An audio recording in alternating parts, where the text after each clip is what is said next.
In attesa dei tanti pane vin, pavineri e casere che domani rischieranno il cielo nel territorio, questa sera a bruciare tutti sul tempo, oltre che la propria pira, è stata la frazione di Mussetta di Sopra. Com'è nato questo evento qua a Mussetta? Fra gli amici del Focolare abbiamo fatto un comitato per creare sto pane vin per scopo di beneficenza e sono 11 anni che lo facciamo da questa parte con un bel risultato di gente e di bambini soprattutto e facciamo una bella raccolta anche per distribuirli ai vari enti bisognosi. Evento per mantenere vive le tradizioni contadine di una volta tramandate dagli antichi Celti, per leggere anche i presagi sul futuro, in particolare sul raccolto. Secondo le faville come sarà l'anno?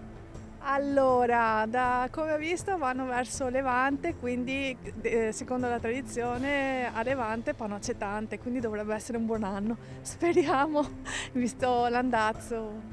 A Mussetta poi l'evento è stato anche occasione per raccogliere fondi a favore delle associazioni benefiche del territorio e per far divertire i bambini.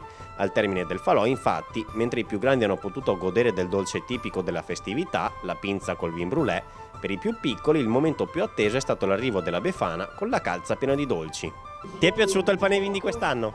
Sì, Cosa ti è piaciuto di più? tutto. Le faive da che parte andavano? Dritte, in alto.